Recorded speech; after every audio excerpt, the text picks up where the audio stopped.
Today's mission on Dad Ops is to build this raised planter box, which we got from Costco, fill it with soil and plants, and hook it up to our irrigation system so we never have to think about water. All told, this project took me about an hour and a half. Let me show you how I did it.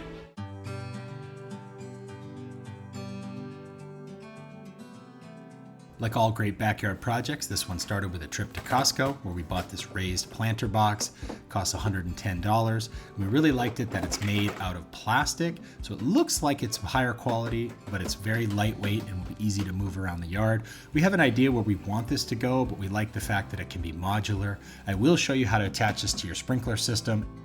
All told, I think this took me about 10 minutes to put it together.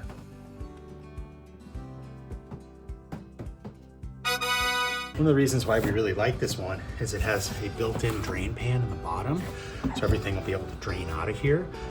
This will also help keep the soil aerated throughout the summer. Next up was a trip to the nursery, a place that can be very intimidating for most guys like me. One of the pro tips I learned a while ago was to find some hanging baskets and basically just copy them. I really like the purple and pink in this basket right here, so I looked around for the exact same flowers and just copied them. We're also going to put some herbs in this. You can see some mint in the background, some thyme and some rosemary.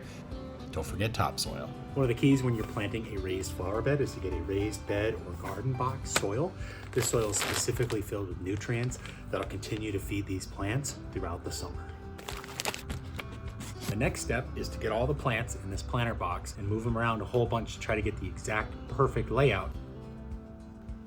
Our thought with this box, since it's going to be next to our grill, is we have some grilling herbs, thyme, rosemary, and mint that'll be right next to our grill, and then the other side we're going to do just some beautiful plants. We'll see, maybe we'll flip it around, who knows. Now it's time to check with the boss and make sure the boss is happy with how it looks. Flowers are a little deep. So just checked with the boss. The boss is happy with the layout but wants the flowers to be a little higher. These in particular are designed to sort of flow over the sides. So we're gonna build up the soil level and then we'll get everything planted.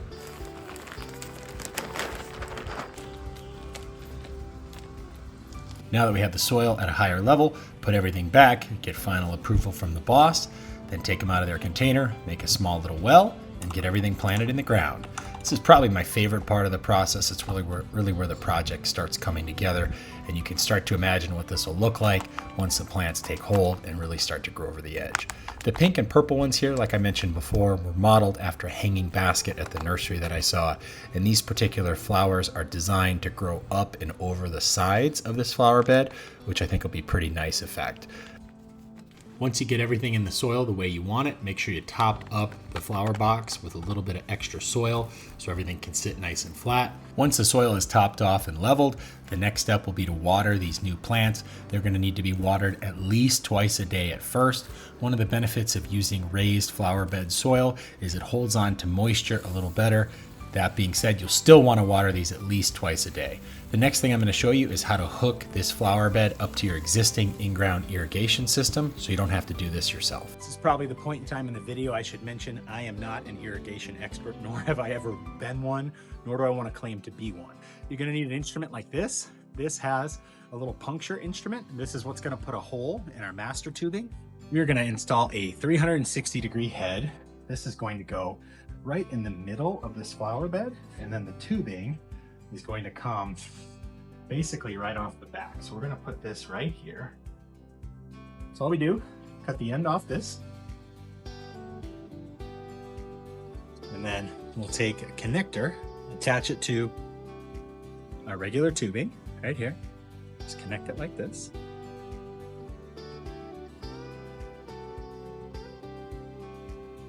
Now make sure you get it snugged all the way down. Now we're going to connect that to here, to this tubing. Now those are connected. We'll run the tubing down the back, and then we're going to measure how much distance we need to get down to our master tubing, which is right here. Once you get a section, you can just pull it right out like that. We're going to measure how much tubing we need. I always try to keep a little extra just to be on the safe side. And cut the tubing. Get rid of the extra. Take this, and then we're going to attach a junction right here. So then this will be the puncture that'll go into that master wiring. Now we got that attached here. We're going to use the puncture device Don't use the cutter, use the puncture device. Right here, and we're gonna puncture a hole in the irrigation tubing. Just like that. That's what the tubing looks like. Now that we put a little hole in it.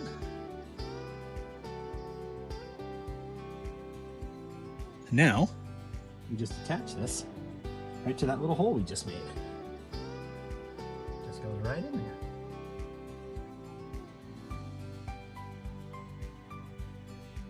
Easy does it. Let's go turn the water on.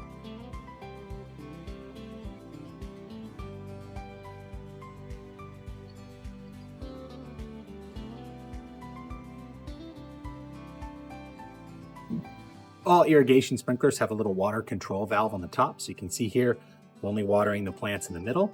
Just loosen this out. We'll spray the water further, get everything covered. Just give us a little bit of an adjustment here. Probably what we'll end up doing is putting it in the middle of the herbs and plants and kind of moving it back and forth. But that's again the benefit of just having an in-ground system that you've done yourself, and you can adjust it however works best for your plants. That looks pretty nice. All told, I think this took an hour, maybe an hour and a half, including runs to the hardware store, Costco, and the flower shop to get everything we had here.